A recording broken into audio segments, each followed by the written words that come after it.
Assalamualaikum warahmatullahi wabarakatuh. Halo semuanya, perkenalkan nama saya Zahra Salsabila dari kelas 12-8. Kali ini saya akan memaparkan materi tentang konflik sosial kelas 11 kurikulum Merdeka. Tujuan pembuatan video ini untuk memenuhi tugas perbaikan nilai sosiologi saya saat kelas 11. Berikut merupakan beberapa pengertian menurut para ahli dan juga menurut teori. Yang pertama, secara etimologi, konflik berasal dari bahasa Latin, yaitu kon yang berarti bersama, dan figer yang berarti benturan atau tabrakan. Secara terminologi, konflik berarti pertentangan langsung yang disadari oleh individu maupun kelompok untuk mencapai tujuannya. Dan juga ada menurut ahli. Yang pertama, menurut Lewis Althusser, mendefinisikan konflik sosial sebagai perselisihan mengenai nilai-nilai atau tuntutan-tuntutan berkenaan dengan status, kuasa, dan sumber-sumber kekayaan yang persediaannya terbatas.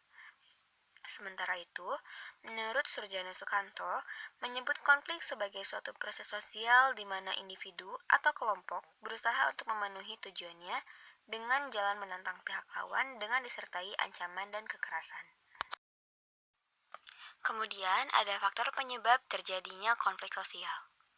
Para sosiolog berpendapat bahwa akar munculnya konflik dapat disebabkan karena terjadinya perselisihan hubungan sosial, ekonomi, dan politik. Faktor lainnya adalah perbedaan pendirian dan keyakinan setiap individu, kebudayaan, dan perbedaan kepentingan. Selain itu, konflik juga dapat terjadi secara alamiah karena adanya kondisi objektif yang meliputi: pertama, keterbatasan sumber daya. Yang terjadi dapat menimbulkan perselisihan antara individu atau kelompok untuk merebutkan sumber daya tersebut. Yang kedua, komunikasi yang tidak baik. Komunikasi yang tidak baik dapat menimbulkan kesalahpahaman, misalnya distorsi, informasi yang tidak lengkap, dan penggunaan bahasa yang ambigu. Yang ketiga adalah kebutuhan.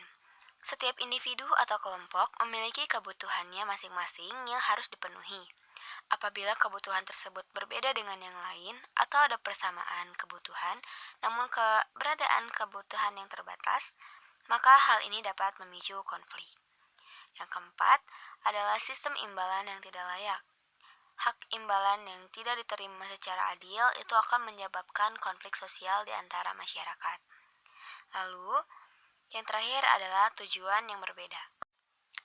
Konflik juga terbagi menjadi beberapa bentuk. Yang pertama adalah berdasarkan sifat. Ini terbagi menjadi dua bagian, yaitu destruktif, yang muncul karena adanya perasaan tidak senang, benci, dan dendam terhadap pihak lain yang menyebabkan rusaknya benda atau hilangnya nyawa seseorang. Dan yang kedua ada konflik konstruktif. Ini adalah perbedaan pendapat dalam menghadapi suatu masalah yang menghasilkan konsensus untuk mencari jalan tengahnya. Misalnya, perbedaan pendapat antara anggota suatu organisasi. Lalu ada juga berdasarkan pelakunya. Ini terbagi menjadi tiga. Yang pertama secara vertikal. Terjadi dalam satu struktur sosial yang memiliki hierarki kekuasaan. Contohnya adalah antara manajer dengan karyawannya. Yang kedua ada konflik horizontal. Ini terjadi antar individu atau kelompok yang setara, misal antara peserta didik. Dan yang ketiga adalah konflik diagonal, adanya ketidakadilan alokasi sumber daya ke seluruh organisasi sehingga menimbulkan pertentangan yang ekstrim. Contohnya, pembagian bantuan dana yang tidak merata dari pemerintah kepada masyarakat. Dan yang terakhir ada berdasarkan konsentrasi aktivitas pelaku. Yang pertama ada konflik sosial, konflik ekonomi, konflik politik, dan juga konflik budaya. Yang selanjutnya ada konflik dan kekerasan. Konflik dapat berwujud konflik laten dan konflik manifest, yang berarti konflik belum tentu terjadi kekerasan fisik maupun verbal. Sedangkan kekerasan terjadi apabila konflik tidak dapat diredam dan yang berujung pada tindakan merusak barang maupun orang. Johann Galtung membagi tipologi kekerasan menjadi tiga, yaitu sebagai berikut. Yang pertama, kekerasan langsung, berupa kekerasan fisik yang terwujud dalam bentuk perilaku nyata, misalnya pemukulan, penyiksaan, dan juga pembunuhan.